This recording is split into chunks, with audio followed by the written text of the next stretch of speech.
Filosofia para corajosos. A primeira intenção deste livro é ajudá-lo a pensar com a sua própria cabeça. Pensar filosoficamente sobre o mundo em que você vive pode ser bom ou ruim. Não há garantias de que você seja mais feliz porque pensa em sua vida filosoficamente, já que há uma controvérsia enorme sobre se a filosofia nos deixa mais ou menos felizes.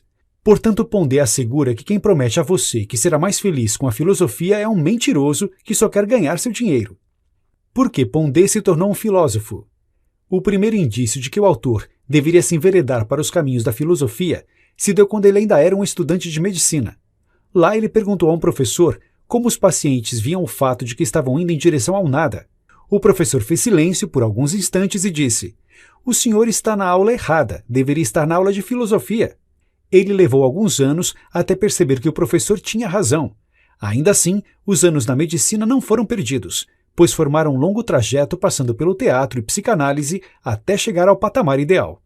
Quero ser livre quando penso filosofia em primeira pessoa como liberdade de pensamento e ação. A filosofia em sua própria língua ou em primeira pessoa é uma ideia de Friedrich Nietzsche, que viveu no século XIX. Trata-se da capacidade de falar das coisas a partir de si mesmo e da coragem que isso demanda. O mais fácil é passar a vida falando na língua dos outros. Falar na sua própria língua, para Nietzsche, era assumir sua filosofia trágica, era se reconhecer como um filósofo trágico grego em plena Alemanha do século XIX. Era reconhecer como os trágicos gregos que a vida não tem nenhum sentido maior além de enfrentar o conflito que ela é, e quem sabe ser lembrado pela coragem e disposição a se elevar acima do banal. E a partir daí falar do mundo e para o mundo. Isso é filosofar com o martelo, como dizia nosso romântico. Muitas vezes, em filosofia, assumir a própria língua é se reconhecer numa determinada concepção de mundo e assumir seu lugar particular nela.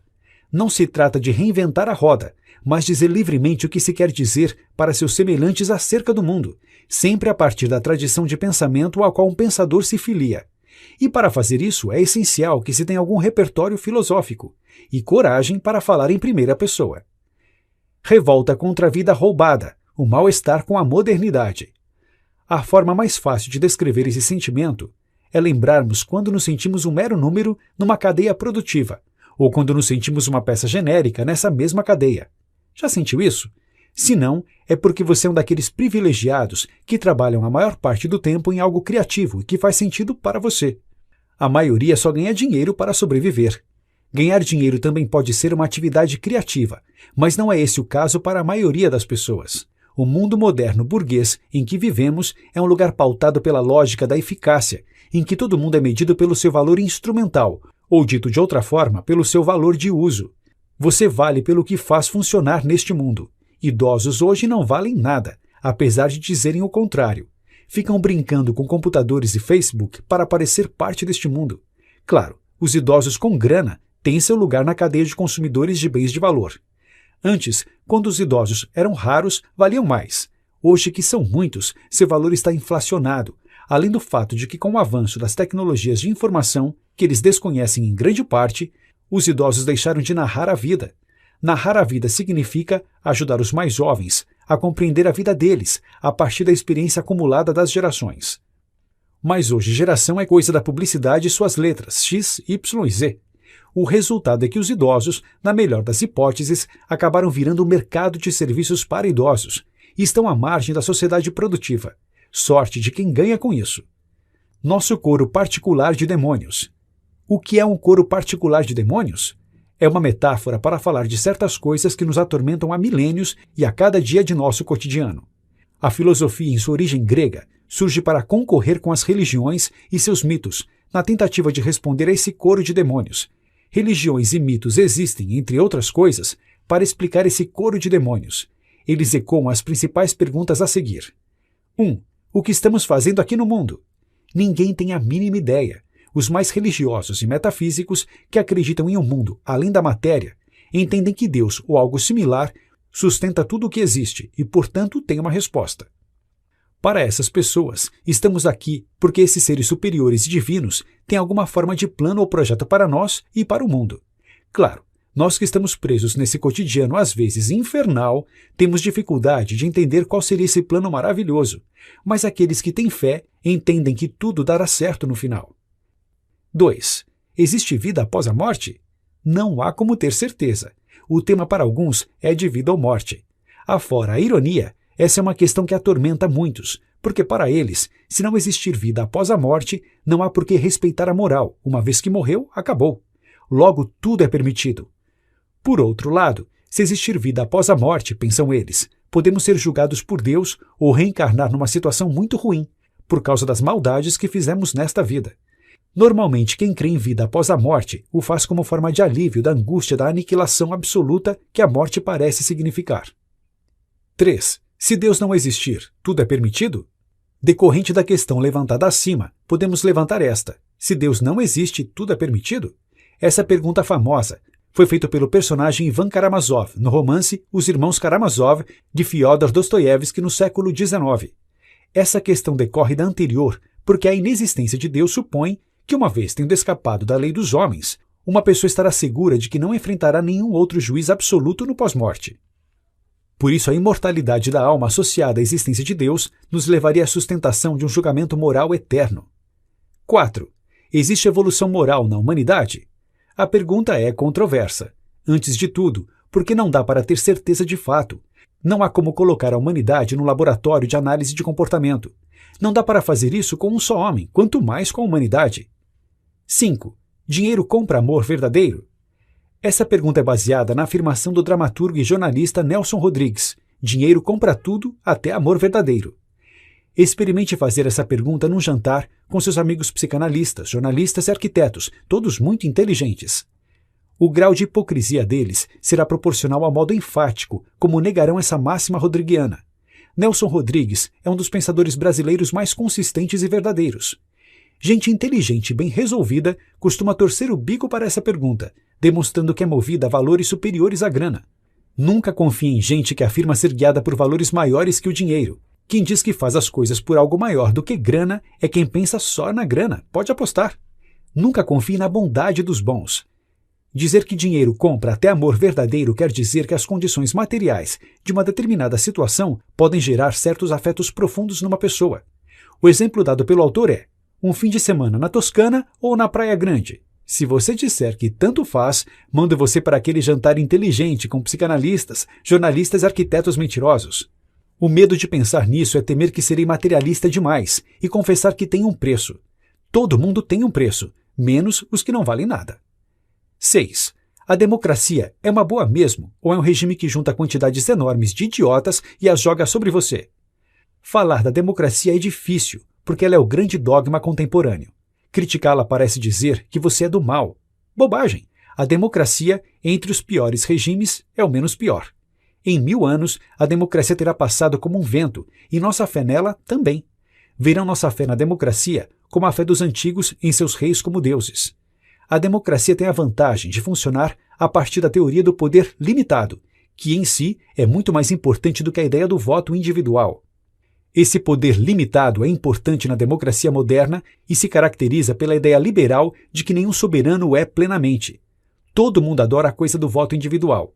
A resposta é: sim, a democracia é um sistema que joga sobre nós grandes quantidades de idiotas que decidem por nós.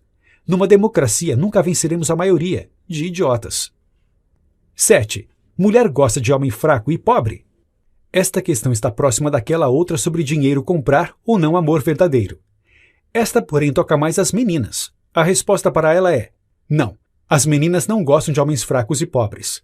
Fracos e pobres aqui devem ser compreendidos num sentido maior que apenas um papo sobre dinheiro e força física, apesar de dinheiro e força física significarem muita coisa. 8. Vale a pena ser honesto? Será? Pondé tende a achar que não, e não quer soar niilista. Se este pequeno manual não fosse escrito para os bravos, diria que sim, a honestidade paga bem na vida. Mas talvez a honestidade não leve você a lugar nenhum. Sem dúvida, precisamos acreditar em algumas virtudes, do contrário a vida pode se tornar um inferno maior do que já é. 9. O que é melhor, um filho ou um cachorro? A pergunta parece absurda, mas é muito contemporânea. O número de crianças cai no mundo rico, e o número de cachorros sobe. No Brasil, país em que as mulheres ainda não atingiram a infertilidade dos países mais ricos, já temos mais cachorros do que crianças nas famílias. 10. Ter conhecimento faz de você uma pessoa melhor? Essa é fácil de responder. Não. Quem diz o contrário é mentiroso ou ignorante. Mentir só sobre coisas essenciais de vida ou morte. Confessar que o conhecimento não faz de você uma pessoa melhor é um atestado de repertório e de confiança no próprio conhecimento. Religião e espiritualidade. Você é religioso? Se for, o é por alguma carência séria em você, diriam Freud, Marx e Nietzsche. De certa forma, somos todos carentes porque somos mortais, limitados, assustados e frágeis, psicológica e fisicamente. A carência a qual se referem os homens de conhecimento citados acima é, antes de tudo, uma carência cognitiva, carência de conhecimento. Diante da agonia da finitude e do fracasso iminente da vida, que acometem a todos em algum momento, o religioso seria aquele que não segura a onda e busca socorro. Essa ideia de que ser religioso implica alguma forma de carência cognitiva é comum entre pessoas que se julgam mais cultas. Há muita gente que não acredita em Deus, mas em bobagens como alimentação balanceada, espíritos indígenas, ciência, história, política ou em si mesmas. Pondé julga a crença em si mesmo a mais brega e ridícula de todas. Religião versus ceticismo, contra os picaretas do espírito.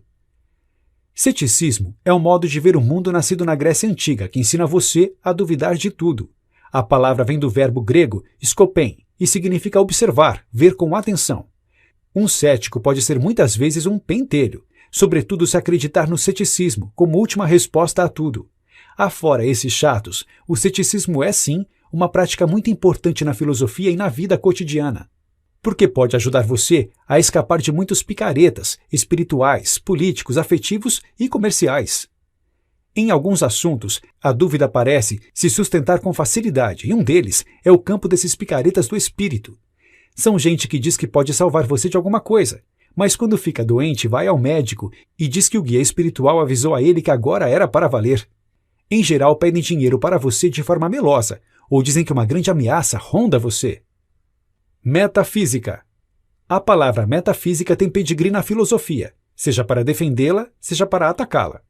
A ideia de metafísica nasce com Platão, com seu mundo das ideias perfeitas e imateriais, a partir das quais nosso mundo da matéria teria sido feito como uma cópia imperfeita e corruptível. Para Platão, as imperfeições do mundo e da vida seriam fruto de incompetência do demiurgo, um deus que inventou este mundo copiando as ideias eternas e plenas do mundo das ideias. A consequência, ainda que ele nunca tenha usado a palavra metafísica em sua obra, pois quem usou foi Aristóteles, foi fundar todo um campo de reflexão acerca do imaterial, invisível e eterno, coisa que judeus, cristãos e muçulmanos adoraram quando leram, porque viram nesse mundo a cabeça de Deus, ou no mínimo sua casa. O sobrenatural. Ainda estamos no terreno da religião e da metafísica quando falamos de sobrenatural.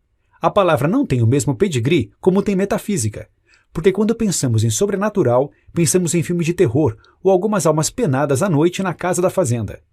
Mas ela também tem uma origem digna na filosofia, e essa origem tem a ver com a ideia do que seria além ou acima da natureza ou do natural no homem e no mundo, o que se confunde com a ideia de ação de Deus no mundo. Podemos dizer que a palavra tem um significado na filosofia e outro nas religiões, sendo o primeiro mais ligado à ação de Deus no comportamento humano por meio da graça divina, e o segundo mais ligado a crenças espíritas que associam o sobrenatural a manifestações de espíritos desencarnados no mundo dos homens. Deus existe?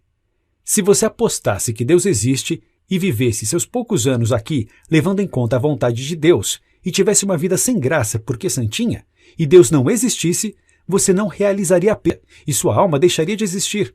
Logo, você não tomaria consciência de que fez uma aposta errada.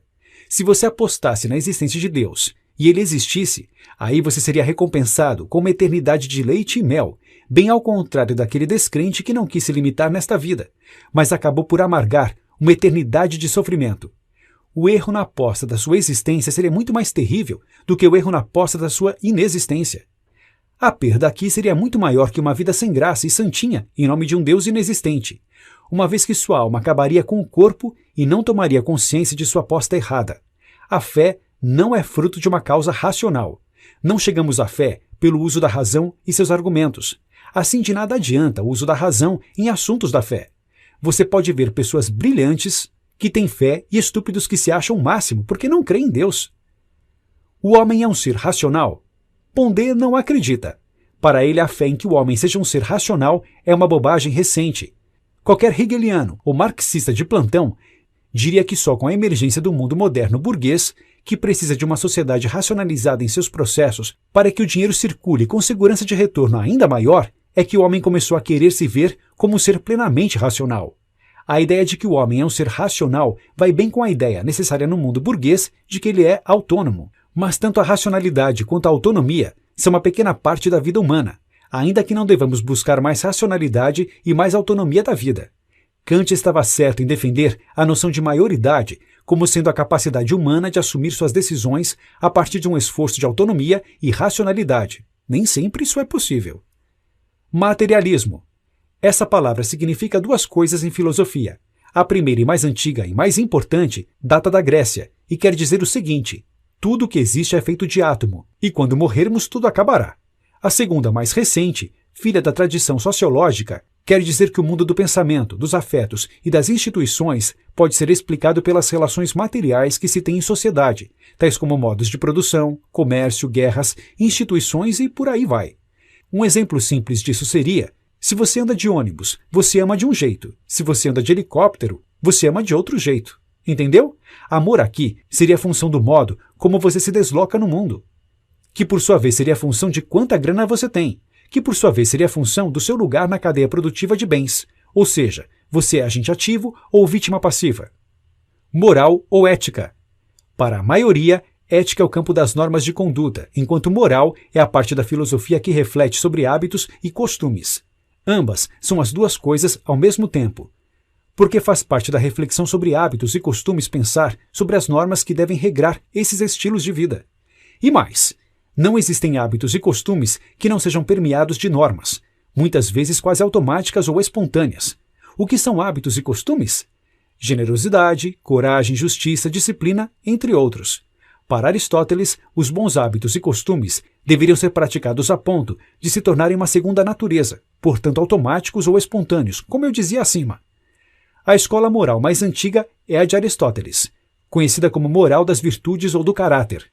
Para ele, ao longo da vida individual e da vida coletiva dos povos, desenvolvemos hábitos e costumes que nos definem como seres morais. A questão é que esses hábitos e costumes não são tão variados assim como se pensa quando se trata do valor deles para a vida moral de uma pessoa ou grupo. A ética dos valores. O que são valores morais? Todo mundo fala, mas ninguém sabe ao certo. Uma dica: quando você ouvir alguém falando muito de valores isso, valores aquilo, cuidado, ele vai bater sua carteira. Outro papo comum hoje sobre o tema valores é: ninguém hoje tem mais valores. O interessante dessa ladainha é que, ao mesmo tempo, quem lamenta a morte dos valores é o mesmo que acha que tudo deve ser novo e dissociado do passado. Valores só existem quando existem condutas bem marcadas por expectativas sociais que herdamos para além de nossa vontade. Essa moçada pensa que valores são coisas que você escolhe, como um desodorante ou uma banda de música. Marketing de comportamento ou marketing moral. Há uma novidade no mundo contemporâneo em relação ao tema da moral. Primeiro é usar a expressão comportamento em vez de costumes ou hábitos. É mais chique falar em comportamento do que em ética. Até faz sentido, porque a palavra ética hoje em dia é como a palavra energia. Melhor que seja evitada porque todo mundo fala, mas ninguém sabe o que é. Há algo mais nessa ideia de marketing de comportamento. A substância da moral pública sempre foi a hipocrisia. Portanto, não há nada de novo em se tentar fingir virtudes que não se têm. Mas hoje perdeu-se essa consciência de que toda moral pública é hipócrita na sua essência. E por isso as pessoas que fingem ser do bem não são percebidas como hipócritas. Nunca na história da humanidade fomos tão mentirosos como hoje. A ideia de que fazer propaganda da própria possa ser levada a sério é ridícula. Não há nada mais sem rumo do que a educação contemporânea. Uma função que as escolas têm, mas de que ninguém precisa falar muito, é ocupar as crianças. Com o mundo contemporâneo e a atomização das famílias, ocupar o filho se tornou essencial, já que nem a mulher quer ficar tomando conta dele. O resultado é que, por exemplo, greves de professores de escolas públicas só são sentidas depois de muito tempo e quando as alternativas para as mães irem trabalhar já se esgotaram. Logo, escolas são também depósitos de crianças para que os pais vivam. Feio? É, sim, feio. Mas Pondé ressalta não ter escrito este livro para fazer marketing de comportamento. A ciência triste da economia. A economia é uma ciência triste. Experimente falar de dinheiro com sua mulher para ver como ela vai ficar triste. Sim, se uma mulher for a responsável pela grana, o marido também ficará triste se ela trouxer o tempo todo a referência do quanto as coisas custam. Não é uma questão de gênero. A economia é uma ciência triste porque é a ciência da escassez. Os recursos à nossa mão são sempre menores do que aquilo que queremos. Toda dona de casa sabe disso. O supermercado é a prova de que os recursos são caros e raros. As donas de casa deveriam decidir nossa economia. A economia alegre, a economia solidária. Existe um produto na praça que afirma que há um modo de a economia ser alegre. Trata-se da chamada economia solidária. O que vem a ser isso? Simples, é um papo de gente que não é responsável por nada na vida além de suas próprias férias e sua bike. Existe solidariedade em troca de apartamentos via sites especializados, por exemplo. O perfil é de gente com baixo investimento independentes. Difícil é ter economia solidária com seguro-saúde do filho, ou compra de casa para morar. Para férias vai bem, ou partilhar uma pizza. Porque a tal da economia solidária faz tanto barulho? Porque ela alimenta de novo o marketing de comportamento. Essa necessidade monstruosa que nós, contemporâneos, temos de achar que somos legais e melhores que as gerações passadas, e que por nós nunca haveria guerra no mundo e todos dividiriam suas posses. Nem mesmo dinheiro seria necessário, bastaria a boa vontade. O contemporâneo. O que é isso? Quando se usa a expressão contemporâneo, não se quer falar de um período histórico, mas de um modo de ser, um modo de viver. Ou seja, aplica-se a um conjunto de características que marcaria a nossa época, e tem mais a ver com um tipo de comportamento do que com um período de tempo específico. Por isso pode-se dizer que um país como o Brasil tem lugares que são mais contemporâneos que outros.